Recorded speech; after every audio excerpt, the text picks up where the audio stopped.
Okay, so yesterday we have seen until purchase organizations. So we have seen there what is a purchase organization. So it is an organization which is required in order to perform different kinds of purchasing operations.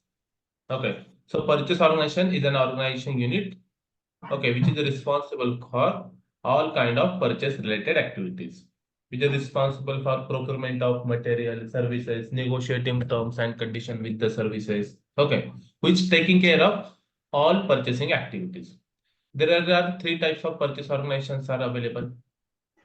Centralized purchase organization, okay, or we can say it as cross company code specific purchase organization, in which one purchase organization is responsible for the procurement of multiple company codes. The other one is company code specific purchase organizations. Okay.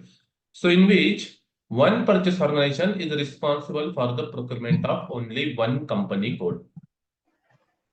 So whatever the plants available in that company code or for that company code, okay, this purchase organization is responsible for the procurement of material. And the another purchase organization is plant specific purchase organization. Okay. So in which one purchase organization is responsible for the procurement of only one plant. Okay. These are the three different kinds of purchase organizations are available. Along with that, there are two other purchase organizations are available. Okay. Along with that, there are two other purchase organizations are available. Reference purchase organization and standard purchase organization.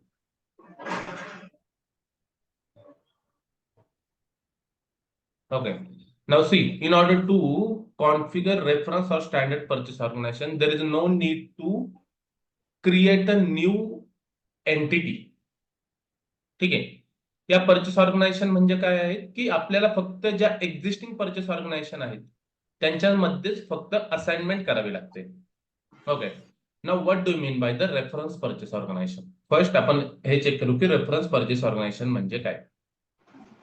ठीक आहे. To explain you the reference purchase organization, I will give you example. Okay, so in case of client specific purchase organization or centralized purchase organization, what it will do? They will consolidate the requirement from different legal entity. ठीक आहे. आता mostly तुमचे plant location हे वेगवेगळ्या ठिकाणी असतात, वेगवेगळ्या cities मध्ये असतात. ठीक आहे. रिमोट लोकेशनला राहतात. ठीक आहे. हे झालं एका कंपनी कोडचं. दुसऱ्या कंपनी कोडचं लीगल एंटिटीचं त्यांचं सुद्धा सेम राहणार. ठीक आहे. तर या पर्चेस ऑर्गनायझेशन म्हणजे जे people who are working for this purchase organisation ते कुठे बसतात. ते बसतात सेंट्रलाइज लोकेशनला, हेड ऑफिसला. ठीक आहे. आणि ते काय करतात की सर्व ठिकाणचे रिक्वायरमेंट ते प्लॅनिंग थ्रू कन्सॉलिडेट करतात. आता सर्व ठिकाणचे रिक्वायरमेंट कन्सॉलिडेट केल्यामुळे त्यांच्याकडे काय होते की एक चांगली क्वांटिटी गॅदर होते.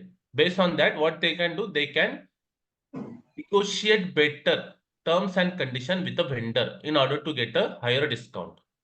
ठीक आहे. आता एवढी क्वांटिटी असल्यामुळे व्हेंडर सुद्धा त्यांना डिस्काउंट देतो किंवा डायरेक्टली मॅन्युफॅक्चरला ते अप्रोच करून डिस्काउंट घेतात. So they like will procure these quantities from you in upcoming years. Okay, so please provide us a discount. Okay, so with this way they will take a different discounts. Now once they have finalized the terms and condition with the vendor, okay, what they will do? Will they create a purchase order?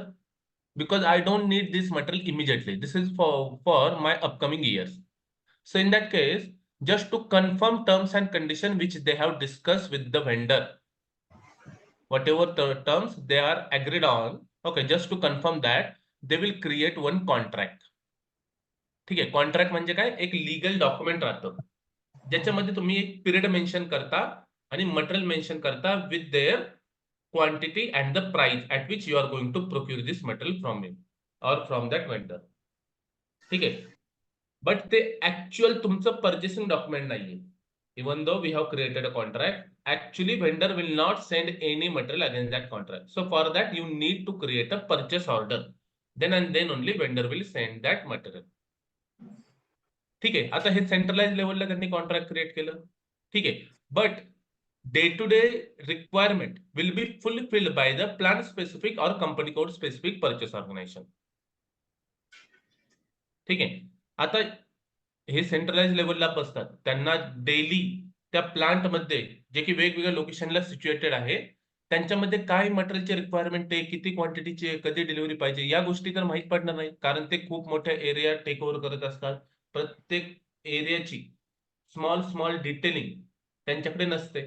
तर हे कोण करतं? हे सर्व करतं company code specific किंवा plan specific purchase organisation.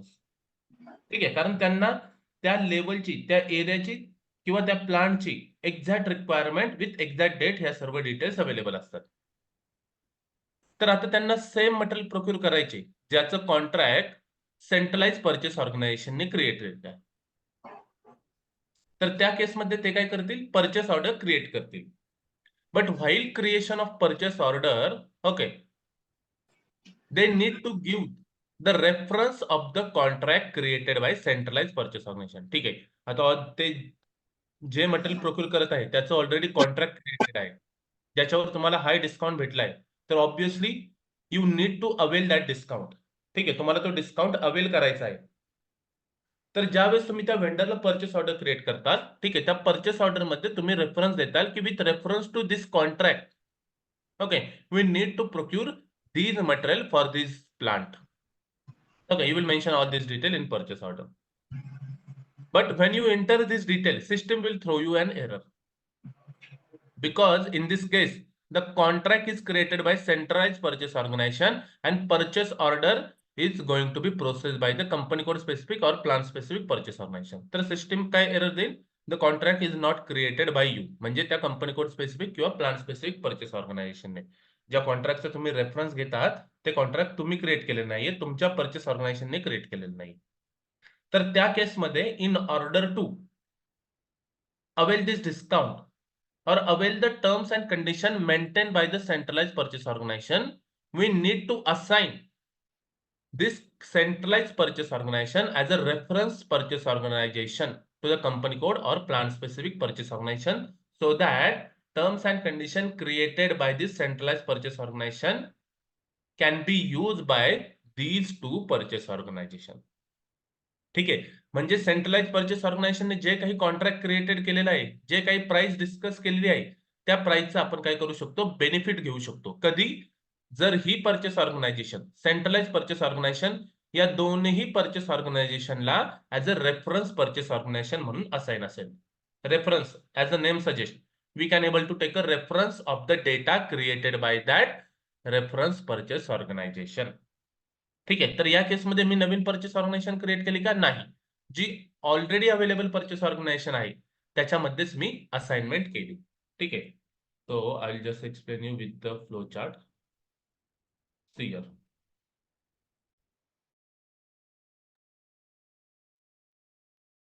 ही reference purchase organisation आहे R001. ठीक आहे, आता ह्या रेफरन्स पर्चेस ऑर्गनायझेशननी, रेफरन्स पर्चेस ऑर्गनायझेशन म्हणजे सेंट्रलाइज पर्चेस ऑर्गनायझेशन. आता या सेंट्रलाइज पर्चेस ऑर्गनायझेशननी काय केलेलं आहे? त्यांच्या लेवलला व्हेंडर मास्टर डेटा क्रिएट केलेला आहे आणि पर्चेस इन्फो रेकॉर्ड केलेला आहे. आणि with this data what they have done, they have created contract. आता सेंट्रलाइजने कॉन्ट्रॅक्ट क्रिएटेड केले आहे, बट ऍक्च्युअल ग्राउंड लेवलला पर्चेस ऑर्डर कोण क्रिएट करतं? तुमची local purchase organisation. So in that case, that centralized purchase organization, I will be assigned to the local purchase organization as a reference purchase organization, so that when this reference purchase organization is creating a purchase order, they can able to take a reference of the contract created by this reference purchase organization. ठीक आहे, so this is called as a reference purchase organization. Okay, so reference purchase organization is like a central purchase organization whose condition or the contract other purchase organization can use to procure a material or services. ठीक है, clear? Yes, sir. ठीक है. Now the next is standard purchase organisation. ठीक आहे, तर standard purchase organisation एकदम simple आहे. If multiple purchase organisations, if multiple purchase organizations are working for one single plant, ठीक आहे या केसमध्ये. ठीक आहे, 3 परचेस ऑर्गनायझेशन जर फक्त एका प्लांटसाठी असाइन असतील, ठीक आहे, for example our case BG10. BG10 साठी या 3 परचेस ऑर्गनायझेशन जर असाइन असतील, तर in that case one purchase organisation we need to assign as a standard purchase organisations for the processes like consignment, pipeline, okay, and STO, stock transfer order. तर या 3 प्रोसेससाठी आपल्याला काय करावं लागते, एक purchase organisation out of this 3 to assign as a standard purchase organization for this plant for the processes like consignment, pipeline, and the stock transfer order. So system will consider the condition maintained at this purchase organization for this particular plant. ठीक आहे, आता हे तुम्हाला immediately लगेच कळणार नाही, मी expect पण करत नाही की तुम्हाला हे इमिजिएटली कळव. ज्यावेळेस आपण प्रोसेस करू त्यावेळेस मी तुम्हाला ते एक्सप्लेन करेल की ऍक्च्युली त्याचं वर्क काय आहे, का ते परचेस ऑर्गनायझेशन हे आपल्याला एक स्टँडर्ड म्हणून असाइन करावे लागते. I will explain you while doing the actual process. ठीक आहे, तर हे झाल्या वेगवेगळ्या टाईपच्या परचेस ऑर्गनायझेशन. ठीक आहे, नाव storage location. What do you mean by the storage location? So storage locations means nothing but it is a physical location where we store the material.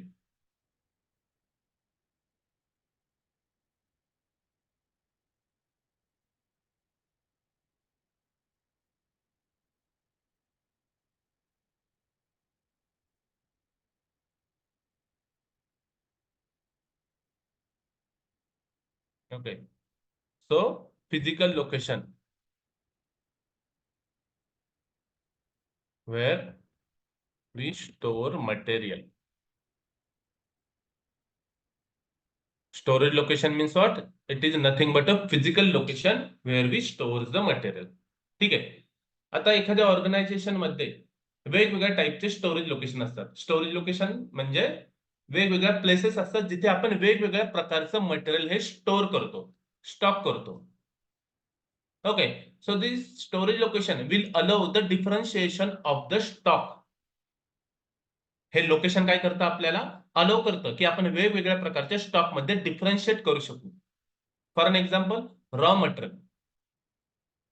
Raw material एका वेगळ्या लोकेशनला, फिनिश प्रोडक्ट एका वेगळ्या लोकेशनला, semi finish product एका वेगळ्या लोकेशनला, hardware वेगळ्या लोकेशनला, स्क्रॅप मटेरियल वेगळ्या लोकेशनला, ऑइल अँड गॅस वेगळ्या लोकेशनला, पेट्रोलियम प्रोडक्ट दुसऱ्या लोकेशनला. का असं करतो की सर्व material, raw material, finish product, semi finish product, hardware आपण सर्व एकाच ठिकाणी स्टोअर करतो, असं असतं का कुठे? नाही. As per the usability, as per the characteristics of the material, we used to store them separately. And those locations are created as a storage location in SAP system. Okay. And whenever we need to manage our stock, that stocks will be managed at a storage location level.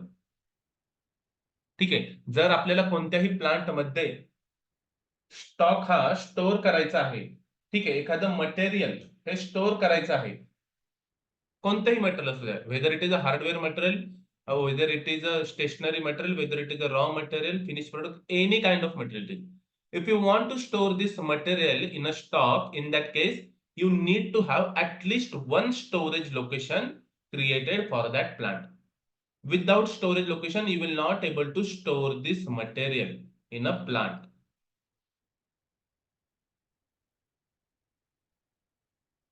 ठीक आहे, जर storage location आपण हे सुद्धा create नसेल तर त्या केसमध्ये आपण त्या प्लांट मध्ये कोणत्याही मटेरियलचं स्टोरेज करू शकत नाही. You will not able to store anything in that plant. So त्यामुळे जर तुमचं हेड ऑफिस ॲज तुम्ही प्लांट क्रिएट केलेला असेल तर त्या केसमध्ये सुद्धा हेड ऑफिस मध्ये तुम्ही स्टेशनरी जी बाय करता ती सुद्धा तुम्हाला कुठेतरी स्टोअर करावी लागते. तर त्यासाठी सुद्धा तुम्हाला ऍटलीस्ट वन स्टोरेज लोकेशन पाहिजे, स्टेशनरी स्टोअर. ठीक आहे, किंवा तुमचं सेल्स ऑफिस तुम्ही एखादा प्लांट म्हणून क्रिएट केला असेल तर त्या केसमध्ये तुमचे सेल्सचे वेगवेगळ्या प्रकारचे पॅम्पलेट्स राहतील, ब्राउशर्स राहतील. ठीक आहे, तुमचं सेल्स काहीतरी वेगवेगळे मटेरियल्स राहील, ते सुद्धा तुम्हाला स्टोअर करावंच लागतं. तर त्यासाठी सुद्धा at least one storage location you need to have. जर तुम्ही स्टोरेज लोकेशन क्रिएट केलं नाही तर त्या केसमध्ये तुम्ही किती मटेरियल क्रिएट करा, त्या मटेरियलचा त्या प्लांटला यूज होणार नाही, कारण तुम्ही ते मटेरियल स्टोरच करू शकणार नाही. ठीक आहे. डायरेक्टली जर तुम्ही कन्झम्पशन पर्पज साठी यूज करणार असाल then in that case it is okay. म्हणजे ते मटेरियल स्टोरेज करायचं नाही. As soon as you receive this material directly it will get consumed against the cost center or whatever it is, whether it is a production order or process order or whatever kind of order it is. ठीक आहे. तर storage location, see, it is possible that one plant we can able to have the storage location situated at a different areas. ठीक आहे. म्हणजे आता माझं एका सिटीमध्ये आहे, but for the logistic purpose जर माझ्या सिटीच्या साऊथ साईडला प्लांट आहे, तर सपोज वेस्ट साईडला किंवा ईस्ट साईडला माझा एक एरिया आहे जिथे मी माझ्या प्लांट रिलेटेड मटेरियल स्टोअर करू शकतो एका सिटीमध्ये. फक्त तिथं काय होतं, मटेरियल स्टोरेज. तर त्या केसमध्ये we can able to store the separate address for the storage location.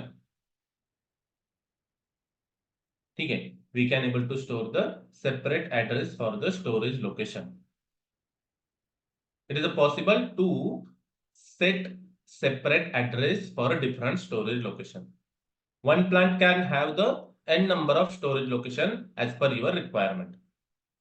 ठीक आहे. तुम्हाला जेवढे स्टोरेज लोकेशन पाहिजे आहेत तेवढे स्टोरेज लोकेशन तुम्ही क्रिएट करू शकता. You can create 1 storage location or you can create 100 storage location. System will not restrict you in that. Okay. Now, storage location is also represented by the 4-digit alphanumeric key in a system. ठीक आहे. ज्यावेळेस आपण storage location system मध्ये identify करतो, तर त्या केसमध्ये आपण ते 4 डिजिट की ने आयडेंटिफाय करतो. It can be alphanumeric, it can be alphabet or it can be only numeric. ठीक आहे. तर तुम्ही कोड ज्यावेळेस तुम्ही एंटरप्राइज स्ट्रक्चर सिस्टम मध्ये यूज करता त्यावेळेस तुम्हाला ते एंटरप्राइज स्ट्रक्चर एंटर करताना एक कोड द्यावा लागतो. तर तो कोड 4 डिजिट राहतो. ठीक आहे. आता मी तुम्हाला प्रत्येक ऑर्गनायझेशन लेवलचं सांगेल की कसं कोडिफिकेशन करायचं. It is up to you. ठीक आहे. बट नेमिंग नुसार आपण 4 स्टोरेज लोकेशन इथे क्रिएट करू प्रत्येक प्लांटला. ठीक आहे. Raw material storage location,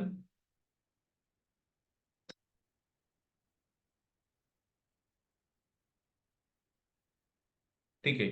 FG storage location, SLOC म्हणजे स्टोरेज लोकेशन.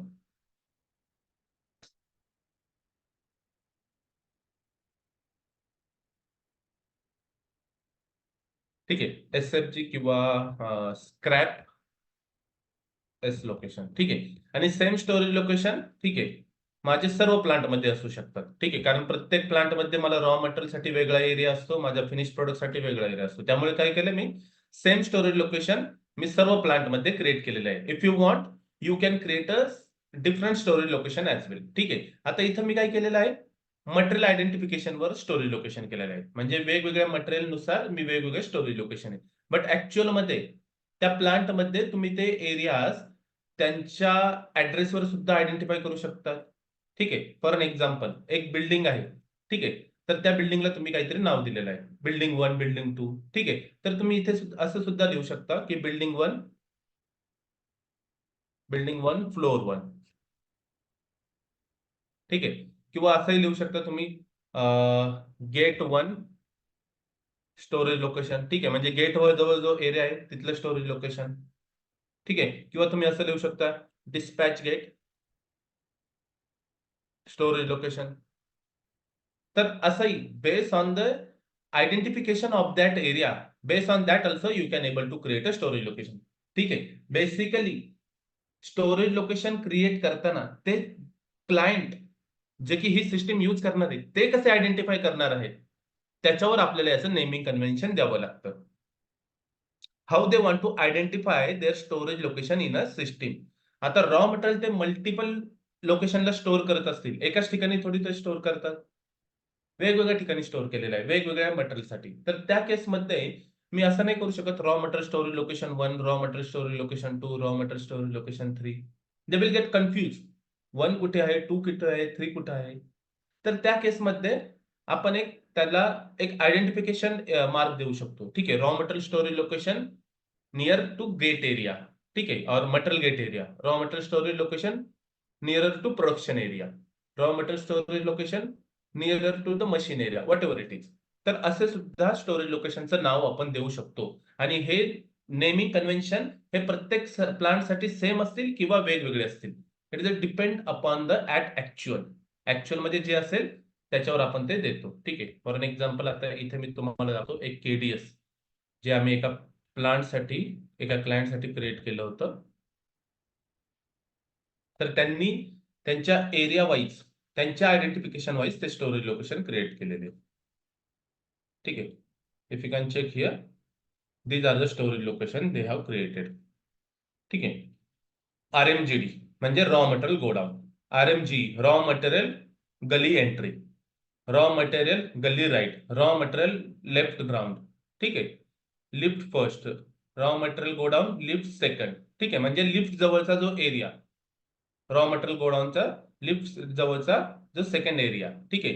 किंवा रॉ मटेरियल गोडाऊन त्याच्यामध्ये रॅक होते. आता त्यांना ते सुद्धा पाहिजे होते की प्रत्येक रॅकवर किती मटेरियल आहे. तर rack A, rack B, rack C, rack D इथे आहे. त्यांचं building two gate passage, building two ground floor, building two first floor, building two second floor. ठीक आहे. अशा प्रकारे त्यांनी काय केलेलं की सिस्टीम मध्ये ते चेक करू शकत होते की कोणत्या एरियात किती स्टॉक अवेलेबल आहे based on the storage location. आणि हे स्टोरेज लोकेशन एरियाज त्यांना वेल नोन होते. ठीक आहे. बट फॉर अदर प्लांट त्यांनी ते सिंपल केलेलं, कारण ते प्लांट त्यांचे छोटे होते. एक रॉ मटेरियलचं गोडाऊन होतं, एक ग्राउंड फ्लोअरचं स्टोरेज लोकेशन होतं, एक फर्स्ट फ्लोअरला, सेकंड फ्लोअरला, थर्ड फ्लोअरला कंपाऊंड मध्ये ते मटेरियल काही स्टोअर करायचे. आणि एक त्यांनी एक असंच एक स्टोरेज लोकेशन क्रिएट केलं होतं एक कन्झ्युमेबल मटेरियलसाठी. ठीक आहे. त्याच नावाने. तर अशा प्रकारे आपण काय करू शकतो, वेगवेगळ्या टाईपचे स्टोरेज लोकेशन सिस्टीम मध्ये क्रिएट करू शकतो. ओके. तर आपण काय केलेलं आहे आपल्या प्रोजेक्ट मध्ये 3 स्टोरेज लोकेशन क्रिएट करणार आहोत. We are going to create 3 storage location in our system. Okay. Anyone having query on this about the storage location? Sir जे स्टोरेज लोकेशन आहे ते प्लॅनच्या अगेन्स्टच असते ना? Yes. Whenever you create a storage location, it need to be created with reference to plant only. Okay. Without plant, you will not able to create a single storage location. आणि त्यांचा shipping address वेगळा असू शकतो का? जर corporate office वेगळं आणि invoice वर शिपिंग ऍड्रेस Yes. वेगळा असू शकतो ना? Yes, we can do that. We can able to store the separate address for each storage location. Okay sir. Okay. Now the next is, which is the last, purchasing group. ठीक है. As the name suggests, purchasing group means what? It is a group of buyer, or it is an individual buyer. Okay, so purchasing group means nothing but a individual buyer or group of buyer who is actually perform the purchase related activities. ठीक आहे. आता purchase organisation काय आहे? ही एक organisational unit आहे. ते काही एक सेपरेट पर्सन नाहीये. ठीक आहे. त्या परचेस ऑर्गनायझेशनच्या अंडर वेगवेगळे एम्प्लॉईज काम करतात. बट कोणता एम्प्लॉई काम करतो, कोणतं डिपार्टमेंट काम करतात? ठीक आहे. एका परचेस ऑर्गनायझेशनच्या अंडर वेगवेगळे डिपार्टमेंट असतात. ठीक आहे. रॉ मटेरियल साठी वेगळे पर्चेसिंग टीम, फिनिश प्रोडक्ट साठी वेगळे purchasing team, sorry not finish आपण करत नाही, सेमी फिनिश साठी वेगळी पर्चेसिंग टीम, बॉट आउट साठी पर्चेसिंग टीम वेगळी, पॅकेजिंग प्रोडक्ट साठी वेगळी पर्चेसिंग टीम, इनडायरेक्ट मटेरियल साठी वेगळी पर्चेसिंग टीम, हार्डवेअर साठी वेगळी पर्चेसिंग टीम. ठीक आहे. तर मग आता मी हे रिप्रेझेंट कसं करू? How I should represent these different departments or the buyer who is actually doing the purchasing activity? So that will be represented by with the help of purchase group. So purchase group is nothing but a individual buyer or group of buyer which is responsible for the purchase related activities. ठीक आहे.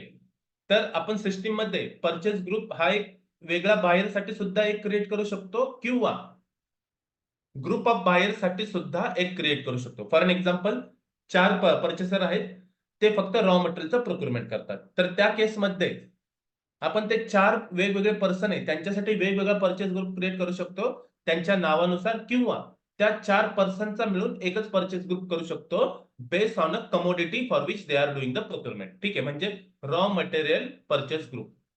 तर ज्यावेळेस raw material purchase group मी हा assign करेल, त्यावेळेस जी काही purchase requisition मी create करेल ती परचेस रिक्विजिशन या 4ही जणांकडे जाईल. मग त्यांच्यानंतर तर त्यांचा डिसिजन की कोण त्याच्यावर टेक ओव्हर करणार. ठीक आहे, किंवा मी जर पर्सन वाईज क्रिएट केलं तर मला एक्झॅक्टली त्या पर्सनचंच नाव म्हणजे तो परचेस ग्रुप एक्झॅक्टली त्याच्यामध्ये एंटर करावा लागेल. तर आता दोन्ही मेथडचं फायदे आहेत आणि तोटे आहेत. जर मी person wise purchase group create केला आणि त्या पर्सननी जर ऑर्गनायझेशन सोडली, तर त्या केसमध्ये तो परचेस ग्रुप मला काय करावं लागेल, डिसकंटिन्यू करावं लागेल आणि मला पुन्हा नवीन परचेस ग्रुप नवीन एम्प्लॉयसाठी क्रिएट करावं लागेल. किंवा तोच परचेस ग्रुप मी यूज करू शकेल, पण त्या केसमध्ये पुन्हा मला त्या परचेस ग्रुपचं नाव हे चेंज करावं लागेल. ठीक आहे, so which is nothing but change request. तुम्ही सिस्टम मध्ये पुन्हा कॉन्फिगरेशन करणार, टेस्टिंग करणार, तुम्हाला जे त्या परचेस ग्रुपच्या नावाचे अगोदरचे डॉक्युमेंट आहे ते सर्व डॉक्युमेंट क्लोज करावे लागणार. ठीक आहे, तर याच्यावर डिपेंडन्सी येतात, तुमचा वर्कलोड वाढतो. जरी आता ही छोटी गोष्ट वाटत असेल, बट ज्यावेळेस ऍक्च्युअल सिस्टीम मध्ये ही गोष्ट परफॉर्म होते, you need to take a lots of approval, you need to follow through the lots of documentation, you need to take permissions, okay, then you need to do the changes, okay, and it will take time ultimately to get it into the production. Instead of forwarding this, what you can do, you can create a generic purchase group. ठीक आहे, म्हणजे generic नेमने purchase group use करायचा, त्याच्यामध्ये कुणाचं असं specific नाव नाही, but जी कमोडिटीसाठी ते procurement करत आहे त्या कमोडिटी वाईज आपण परचेस ग्रुप क्रिएट करू शकतो. फॉर एन एक्झाम्पल, जसं मी सांगितलं रॉ मटेरियल परचेस ग्रुप. त्यामुळे जो काही एम्प्लॉय सोडून जाणार आहे किंवा जो काही येणार आहे, आपल्याला काय करायचंय, फक्त त्या परचेस ग्रुपचं असाइनमेंट त्या एम्प्लॉय आयडीला करायचं आहे, त्याच्या युजर आयडीला करायचं आहे. That's it. मग या केसमध्ये तुमचे जे वर्कर आहेत त्यांना सुद्धा त्या परचेस ग्रुपचं नवीन परचेस ग्रुपचं नाव लक्षात ठेवण्याची गरज नाही किंवा ते सुद्धा कन्फ्युज होणार नाही. तर पहिल्यापासून जो परचेस ग्रुप ते यूज करतात रॉ मटेरियल परचेस साठी, तेच परचेस ग्रुप ते असाइन करतील. फक्त इकडे येताना तो as per the assignment it will go to the new employ.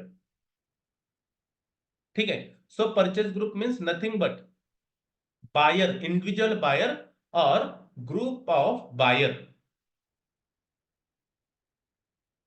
Okay, आता ज्यावेळेस आपण परचेस ग्रुप क्रिएट करतो त्या केसमध्ये ते इंडिव्हिज्युअल असतात किंवा ग्रुप ऑफ बायर असतात आणि त्यांना कोणत्याही ऑर्गनायझेशनल एलिमेंटला असाइन करण्याची गरज नसते. हा सर्वात इम्पॉर्टंट क्वेश्चन आहे.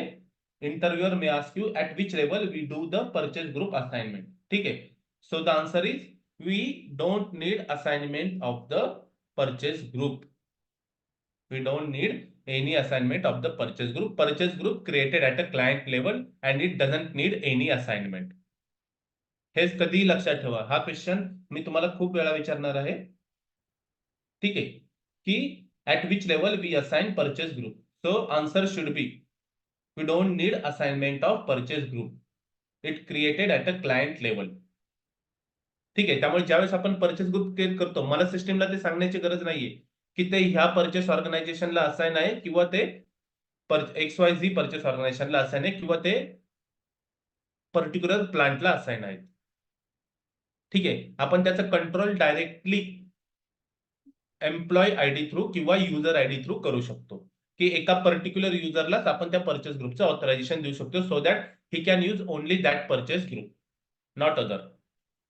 ठीक आहे, so purchase group it is a buyer, group of buyer.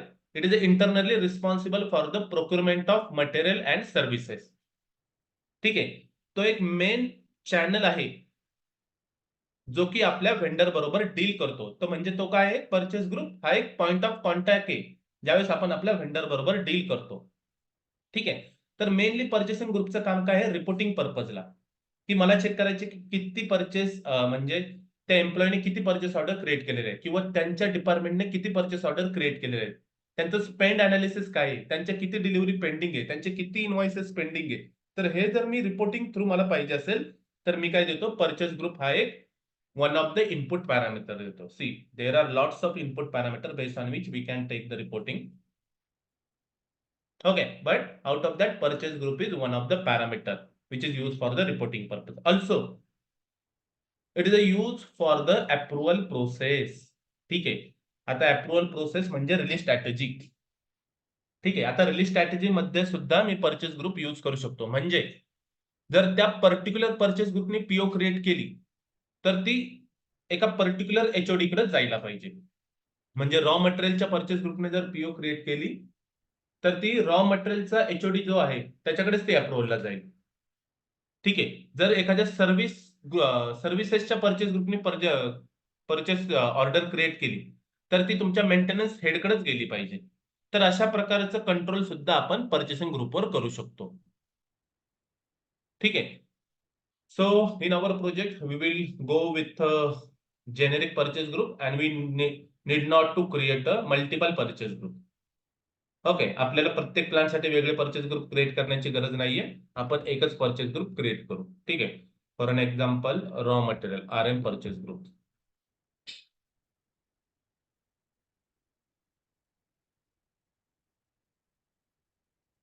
Okay. आणि परचेस ओके इथे आणि त्यानंतर will say packaging material purchase group.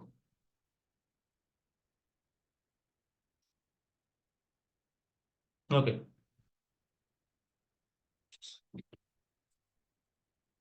तर हे दोन परचेस ग्रुप आपण यूज करणार आहोत.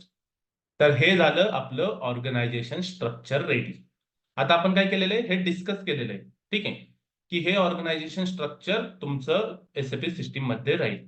आता एकदा का हे स्ट्रक्चर क्रिएट झालं तर आपल्याला काय करावं लागतं, हे स्ट्रक्चर क्रिएट करण्यासाठी सिस्टीम मध्ये कोड्स क्रिएट करावे लागतात. तर ते कोड्स क्रिएट करण्यासाठी एक पर्टिक्युलर लॉजिक राहतं. ठीक आहे. 4 डिजिट कोड राहतात. तर ते 4 डिजिट कोड आपण आपल्या लॉजिक नुसार क्रिएट करू शकतो. It is up to you how you want to see your organisation details in a system. ठीक आहे. आता हे जे कोडिफिकेशन आपण देतो ते अल्फाबेटिक असू शकतं किंवा पूर्ण न्यूमरिक असू शकतं किंवा अल्फा न्यूमरिक असू शकतं. ठीक आहे. आता स्टँडर्ड एसएपीचं ज्यावेळेस तुम्ही पाहता तर स्टँडर्ड एसएपी मध्ये एसएपीने 1000, 2000, 3000 असे कंपनी कोड क्रिएट केलेले आहेत. किंवा प्लांट सुद्धा 1000, 2000, 3000, परचेस ऑर्गनायझेशन सुद्धा 1000. ठीक आहे. तर त्यांनी एक ते नंबरिंगचं स्टँडर्ड मेंटेन केलेलं आहे. बट आता तुम्ही हे तुमच्या क्लायंट स्पेसिफिक करत आहात ना, तर ते फक्त क्लायंट यूज करणार आहे. तर क्लायंटला त्याची ऑर्गनायझेशन एंटिटी इझिली आयडेंटिफाय होण्यासाठी जे काही लॉजिक तुम्हाला लावावं लागेल ते तुम्ही इथे लॉजिक लावू शकता. For an example, they want to see the client in SAP system. ठीक आहे. तर आता क्लायंट ते असं कसं आयडेंटिफाय करणार, बजाज ग्रुप. तर BG stand for Bajaj group. आता मला हे 4 डिजिट करायचं आहे. तर आता नेक्स्ट मी काय देऊ, तर मी काय करतो एक युनिफॉर्मिटीसाठी 00 लिहितोय तो. सो BG 00 म्हणजे बजाज ग्रुप. BG 00 म्हणजे काय, बजाज ग्रुप. ठीक आहे. आता नेक्स्ट मला द्यायचं आहे centralise purchase. Okay. Purchase organisation आपण नंतर पाहू. ओके. आता कंपनी कोडचा मला कोड्स द्यायचा आहे. आता Bajaj automobile and Bajaj electrical हे दोन माझे लीगल एंटिटी आहे. आता बजाज ऑटोमोबाईल ही माझी फर्स्ट लीगल एंटिटी आहे बजाज ग्रुपची आणि बजाज इलेक्ट्रिकल ही माझी सेकंड लीगल एंटिटी आहे बजाज ग्रुपची. तर आता मी कसं देईल हे, BG stands for Bajaj group आणि 1 stands for first legal entity. BG 10 म्हणजे बजाज ग्रुपची फर्स्ट लीगल एंटिटी असं मी देऊ शकतो. किंवा इझी आयडेंटिफिकेशन साठी तुम्ही असंही करू शकता, BA 00 बजाज ऑटोमोबाईल 00 असंही तुम्ही क्रिएट करू शकता. ठीक आहे. आणि इथे तुम्ही करू शकता BE 00 बजाज इलेक्ट्रिकल 00 असंही तुम्ही करू शकता. ठीक आहे. आता बजाज ऑटोमोबाईल मध्ये माझे 2 प्लांट आहे, Pune plant and Mumbai plant. तर यांच्यासाठी मी फर्स्ट प्लांट आहे माझा त्यामुळे BA 10. ठीक आहे. आणि इथे सेकंड प्लांट आहे त्यामुळे BA 20.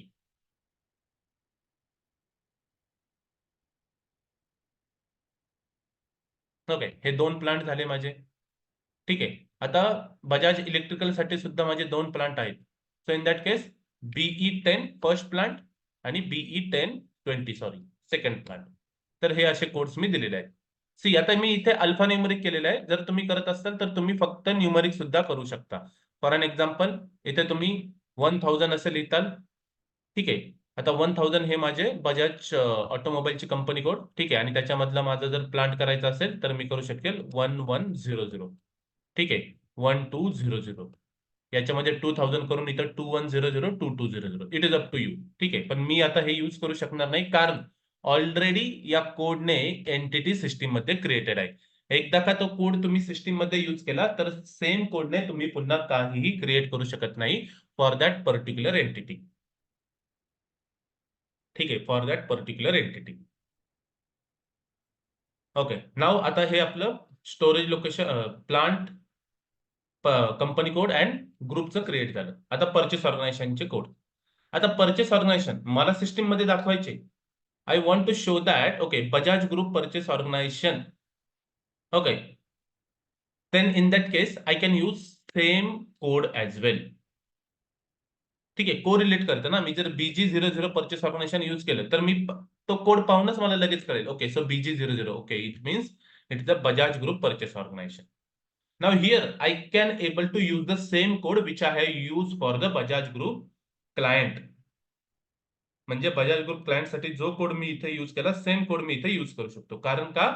कारण हे दोन्ही डिटेल्स वेगवेगळ्या ठिकाणी स्टोअर होत आहे. त्यामुळे मी सेम कोड माझ्या परचेस ऑर्गनायझेशन साठी यूज करू शकतो. मी कंपनी कोडला सुद्धा कंपनी कोड स्पेसिफिक परचेस ऑर्गनायझेशनला सुद्धा सेम कोड यूज करतो आणि मी या बीई साठी सुद्धा सेम कोड यूज करू शकतो. Even I can able to use same code for my plant as well, BE10.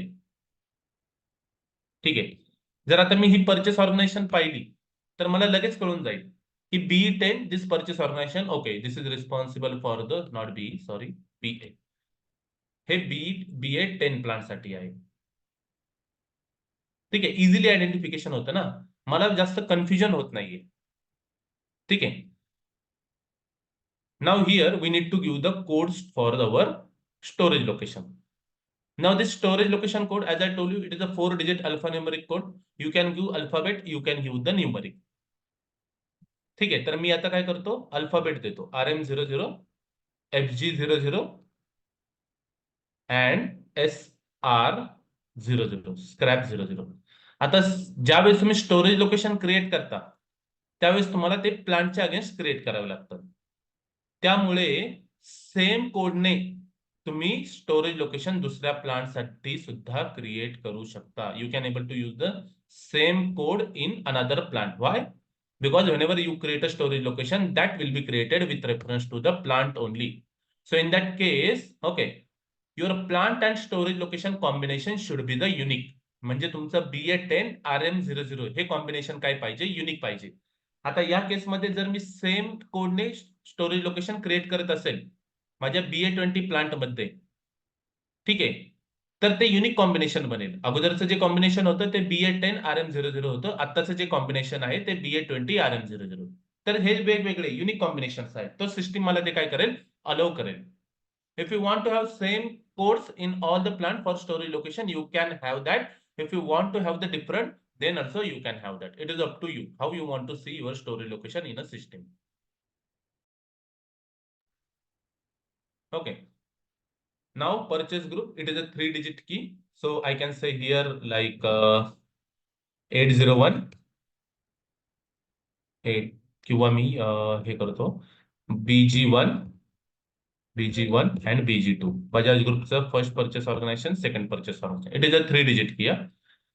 We never go with this like alphanumeric in real time. But आता ही demo system आहे. Already सर्व तुमचे न्यूमरिक्स हे use झालेले आहेत. एकच मिनिट.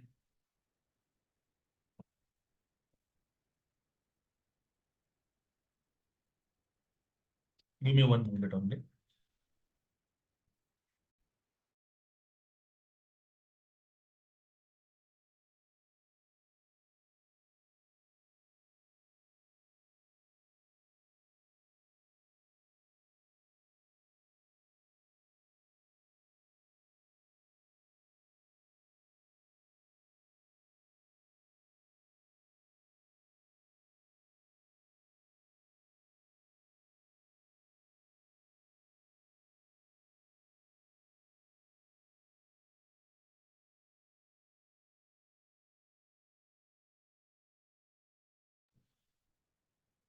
BG1 BG2 ठीक आहे. तर हे आता एंटरप्राइज स्ट्रक्चर आपण क्रिएटेड आहे आपल्या क्लायंटसाठी ज्याचं नाव आहे बजाज ग्रुप.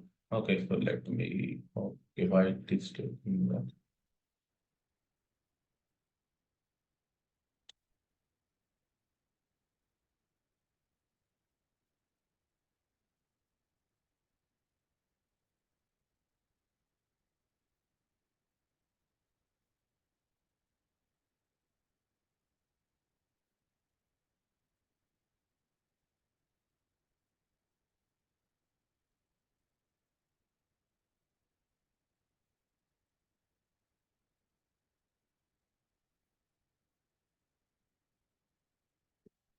आता हे जे कोड्सच्या लाईन आहेत त्या मी फक्त मार्क करतो. Company codes. ओके, हे आहेत माझे प्लांट कोड्स. ओके, आणि ज्या परचेस ऑर्गनायझेशनच्या लाईन्स आहेत त्या मी मार्क करतो एका वेगळ्या कलरने. या फक्त माझ्या परचेस ऑर्गनायझेशनच्या लाईन आहेत. ठीक आहे, किंवा या मला वेगळ्या कलरने मार्क करतो, येलो सारखं नाही. BG00. हे आहे माझं सेंट्रलाइज परचेस ऑर्गनायझेशन आणि हे आहे माझं plant specific purchase organisation.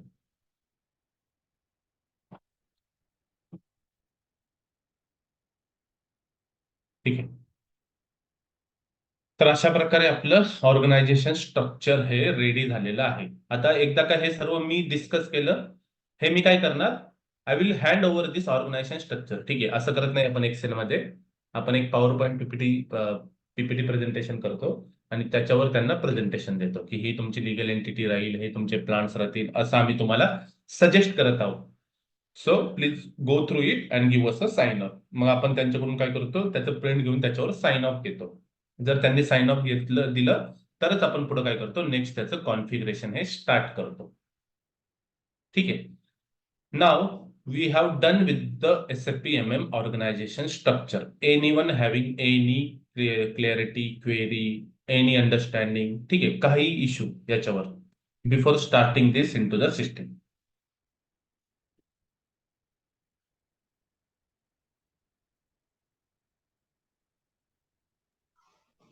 Sir plant असन तर प्लॅन्टच्या अगेन जे परचेशन रिक्वेशन जे कोड असन तो वेगळा असेल ना? It can B same, it can be different. हे बघ, हे चॉईस नुसार टोटली आपण डिपेंड करू. आहे हा, हा. ऑर्गनायझेशनवर, हा, हाऊ हा. They wanted to see. Mostly organisation मध्ये तुम्हाला एकच परचेस ऑर्गनायझेशन भेटतील. ठीक आहे, SAP सुद्धा रिकमेंड काय करते की जेवढं मिनिमम होईल तेवढं तुम्ही ऑर्गनायझेशन स्ट्रक्चर क्रिएट करा. आता हे त्यांनी SAP चे कन्सेप्ट आहे, plan specific, company code specific, centralise, हे तुम्हाला माहिती पाहिजे म्हणून मी हे वेगवेगळे परचेस ऑर्गनायझेशन क्रिएट केलेले आहेत. अदरवाईज मी सुद्धा प्रेफर करतो फक्त एकच परचेस ऑर्गनायझेशन. ठीक आहे, फार तर फार मी काय करतो की एका लिगल एंटिटीसाठी एक purchase organisation, but not more than that. पण तर त्या सर केसमध्ये येस. सर जर एखादी मॅन्युफॅक्चरिंग कंपनी आणि जर रॉ मटेरियल जास्त असेल, जसं टाटा मोटर्सचं बघा, बॉडी पासन तर लाईट सीट कव्हर काय आहे, तर त्याचं कसं परचेसिंग म्हणजे त्या मटेरियल वाईज रिक्वेशन कुणाला जाते आणि ती वेगळी कोण म्हणजे प्रोडक्शन वरनं जर रिक्वायरमेंट केली तर ती कुणाला जाते म्हणजे ठीक आहे, पुढं? आता प्रोडक्शन वरनं मी रिक्वायरमेंट रेज करत आहे. सपोज तू प्रोडक्शन मध्ये काम करतोय, ठीक आहे, तू खूप नवीन आहे किंवा खूप दिवस झाले तिथं काम करत आहेस, तुला आता रिक्वेजिशन रेज करायची, बरोबर. हा, आता हा. तू त्या ऑर्गनायझेशन मध्ये काम करत आहेस, बरोबर ना. तुला तर हो, माहितीच असेल की कोण तुमचं रॉ मटेरियल प्रोक्यूर करतं. हो. पण सिस्टीम वर्क कशी करते? समजा तुम्ही म्हणला पण मी ते परचेसिंग सांगतो, ग्रुप तुला तर मध्ये. माहितीच आहे ना, तू ते हो, परचेस कोण रॉ मटेरियल परचेस करतं. तर त्या केसमध्ये तू काय करणार, जे डिपार्टमेंट किंवा जो पर्सन त्याचं प्रोक्युरमेंट करतं त्याचा परचेस ग्रुप तू परचेस रिक्वेजिशन क्रिएट करताना एंटर करणार. हो, हो. ठीक आहे, आणि मग त्याचा हा, परचेस ग्रुप तू एंटर केला तर तो हा. परचेस ग्रुप काय होतो, त्या परचेस ग्रुपमुळे ती परचेस रिक्वेजिशन त्याच्या इनबॉक्स मध्ये जाते. ठीक आहे, त्याच्या वर्क आयटम मध्ये जाते. आता आपल्याकडे एक वर्क फ्लो नावाचा कॉन्सेप्ट आहे, ज्याच्यामध्ये काय होतं, जर वर्क आयटम कोणत्याही पर्सनशी रिलेटेड असेल तर तो वर्क आयटम त्याच्या इनबॉक्स मध्ये फ्लो होतो, त्याच्यासाठी ड्यू होतो. मग तो त्याच्या इनबॉक्स मध्ये गेल्यावर तो त्याचं नेक्स्ट प्रोसेसिंग करतो. किंवा जर सपोज एखाद्या क्लायंटने वर्क फ्लो हे डेव्हलप केलेले नाहीयेत, कॉन्फिगर केलेले नाहीत, त्या केसमध्ये माझं काम काय आहे, मी आता परचेस ग्रुप आहे, ठीक आहे, परचेसर आहे, बायर आहे. माझं काम काय आहे की दर 2 ते 3 तासाने माझ्यासाठी नवीन PR क्रिएट झालेले आहेत का नाही, त्याचं मी काय करतो, रिपोर्ट चेक करत राहतो. If new purchase requisitions are created for my user ID or not. तर तिथे जर माझ्या युजर आयडी साठी कोणी परचेस रिक्वेशन क्रिएट केलेली असेल तर ती मला काय दिसते, ड्यू दिसते. मग मी काय करतो, त्याच्यावर प्रोसेसिंग स्टार्ट करतो. आणि जर एखादी परचेस रिक्वेजिशन आहे, ठीक आहे, ती बाय मिस्टेकनली मला असाइन झालेली आहे, तर in that case what I can do as a buyer, I may aware about like who is the actual processor for this requisition. I may reassign it to the appropriate buyer किंवा जे purchase requisition ज्याने raise केलेले आहे, मी त्याला connect करून सांगेल की I am not processor of this material. Okay, please assign it to the appropriate buyer. ठीक आहे. त्यामुळे जरी रॉ मटेरियलचे वेगवेगळे बायर्स असतील, फिनिश बॉट आउटचे बायर असतील, तर त्या केसमध्ये त्यांचे वेगवेगळे परचेस ग्रुप्स हे क्रिएटेड राहतात. आता तू टाटाचं एक्झाम्पल जर घेतलं तर त्यांच्यामध्ये सुद्धा असंच चालतं, ठीक आहे, की त्यांचे वेगवेगळे बायर्स हे ऑलरेडी क्रिएटेड आहेत सिस्टीम मध्ये. आणि प्रत्येक बायरसाठी, मटेरियलसाठी एक डिफॉल्ट बायर कोड त्यांनी मटेरियल मास्टर मध्ये सेट केलेला आहे. ठीक आहे, की त्या प्लांटसाठी तोच बायर प्रेफरेबल आहे, त्या प्लांट आणि मटेरियल कॉम्बिनेशनसाठी. आणि तो डेटा त्यांनी कुठे मेंटेन केलेला आहे, मटेरियल मास्टर मध्ये केलेला आहे. त्यामुळे जरी तू बायर तुला माहिती नसेल आणि परचेस रिक्वेशन क्रिएट करत असेल, तरी तो डेटा तुमच्या सिस्टीम मधून डायरेक्टली तुमच्या परचेस रिक्वेशन मध्ये ऑटोमॅटिकली फ्लो होतो. ठीक आहे, तर ही एक मास्टर डेटा ऍक्टिव्हिटी आहे, जी की तुम्हाला फक्त वन टाइम मेंटेन करावी लागते.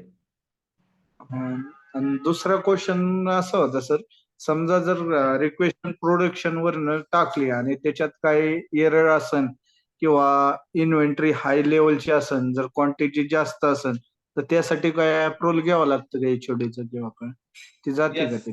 there is a process available which is called as a release strategy. ठीक आहे, अप्रुव्हल प्रोसेस म्हणजे release strategy in SAP. So suppose your organization want to know that whenever you are creating any requisition, okay, your head of department should aware about that. ठीक आहे. आता मी एखाद्या suppose packaging department मध्ये काम करतोय as a buyer म्हणून. आता मला कळलं की कार्टन बॉक्स हे संपलेले आहेत. ठीक आहे. सो तो पूर्ण स्टॉक संपण्या अगोदर मला तो रिफिल करायचा आहे. तर त्या केसमध्ये मी काय करणार, परचेस रिक्वेजिशन क्रिएट करणार. बट आता जर मी परचेस रिक्वेशन क्रिएट करत आहे, तर माझ्या HOD ला ते माहिती पाहिजे ना, की आपल्या डिपार्टमेंट कडून ही एक रिक्वेस्ट परचेसिंग टीमला जात आहे. तर त्या केसमध्ये आपण काय करू शकतो, डिपार्टमेंट स्पेसिफिक किंवा मटेरियल स्पेसिफिक आपण एक approval strategy, release strategy set करू शकतो. ठीक आहे. त्यामुळे जर माझ्या परचेस ग्रुपने ती परचेस रिक्वेजिशन क्रिएट केलेली आहे, तर ती कुणाकडे जाणार, माझ्या HOD कडे, हेड ऑफ डिपार्टमेंट कडे अप्रुव्हल साठी. आणि जर त्यांनी अप्रुव्हल दिलं तर आणि तरच ती परचेस रिक्वेजिशन पुढे परचेस ऑर्डर मध्ये कन्व्हर्ट होते. Otherwise it will not gate converted. ठीक आहे. त्यावेळेस सिस्टीम काय एरर देईल, okay, so this PO is not approved, sorry, this PR is not approved. Okay, so please approve this PR, then only system will allow to convert it into the PO. तर ती सुद्धा process available आहे. हे depend आहे की ऑर्गनायझेशनला कसं control ठेवायचं आहे तुमच्या प्रोसेसेसवर. त्याच्यावर आपण काय करू शकतो, वेगवेगळ्या प्रकारचं कॉन्फिगरेशन करू शकतो. आता ही प्रोसेस आहे आपली रिलीज स्ट्रॅटेजी मध्ये, आपलं हे कव्हर होणारच आहे.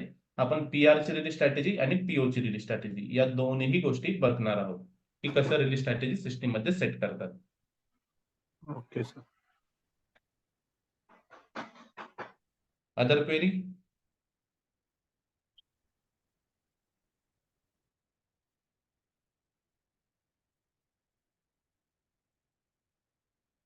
आणि सर जे तुम्ही म्हणले की जे कोड कंपनी किंवा क्लायंट कोड आहे ते एकदा सिस्टीम मध्ये जनरेट होतात, ते SAP लेवलला होतात का, म्हणजे सिस्टीम लेवलला?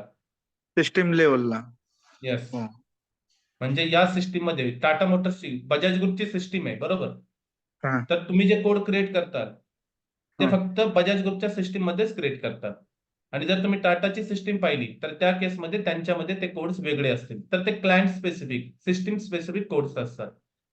ते तुमच्या मग पूर्ण SAP सॉफ्टवेअर लेवलला ते जनरेट होत नाहीत. जसं सिस्टीम, जसं एसएपी ग्लोबलायझेशन वर चालतं, जसं BG00 आपण कोड घेतलाय क्लायंटचा आणि समजा तो कोड दुसऱ्या नाही, कुठं काहीच असेल प्रॉब्लेम नाही.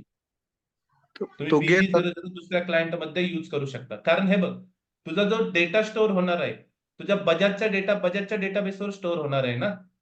तुझा वेगळा हो हो. सर्व्हर रूम असणार, तुझा वेगळा डेटाबेस असणार, तू त्याच्यामध्ये स्टोअर करणार. आता ओके. दुसऱ्या क्लायंटचा डेटा तो काय आपल्या सर्व्हरवर स्टोअर करणार आहे का? नाही. त्याचा वेगळा सर्व्हर राहणार. त्यामुळे तो ओके. सेम कोड युज करू शकतो त्याच्या सिस्टीम मध्ये. There is no issue in that. Perfectly fine. Okay. आता ही सिस्टीम मी ज्याच्यावर प्रॅक्टिस करत आहे, ठीक आहे, किंवा कॉन्फिगरेशन करणार आहे, आणि तुझी सिस्टीम, या दोन्ही वेगळ्या आहेत.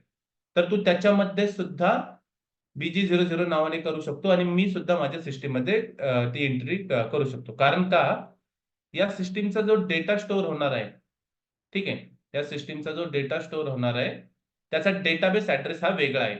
माझा डेटा हा या ऍड्रेसवर स्टोअर होणार आहे आणि तुझा डेटा तो दुसऱ्या एका डेटाबेस ऍड्रेसवर स्टोअर होणार आहे. ठीक आहे. तर त्या केसमध्ये सिस्टीम तुला काही रेस्ट्रिक्ट करणार नाही. Okay sir.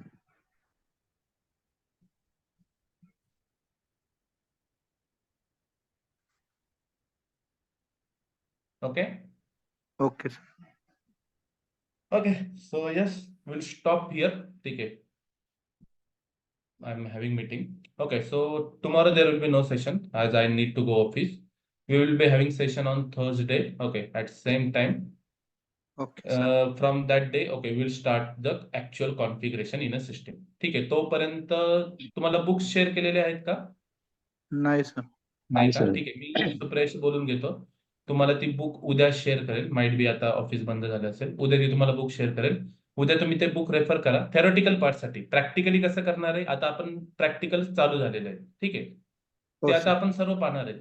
But side by side तुम्ही थेरोटिकल कन्सेप्ट सुद्धा जे एक्स्ट्रा राहतील ते तुम्ही त्या हो. बुक्स मधून रीड करू शकता. ठीक आहे. कारण इंटरव्ह्यू मध्ये आपण प्रॅक्टिकल करत नाही. आपल्याला थेरोटिकली तिथे त्यांना एक्सप्लेन करावं लागतं. ठीक आहे. तर मी रिकमेंड करेल की तुम्हाला along with practical session read the books as well. ठीक आहे. ठीक आहे sir. Okay then will meet on Thursday. किंवा उद्या मला जर इन केस इव्हिनिंगला टाइम राहिला तर मी ग्रुपमध्ये पिंग करेल, आणि जर तुम्ही दोघेही अवेलेबल असाल तर मी लास्ट मोमेंटला सुद्धा सेशन प्लॅन करेल. But it is totally depend upon the my availability. मी ऑफिसमधून किती वाजता माघारी येत आहे. ठीक आहे. हो चालेल. Otherwise directly will meet on Friday, sorry, Thursday. Okay. ठीक आहे. थँक्यू. Thank you. सर.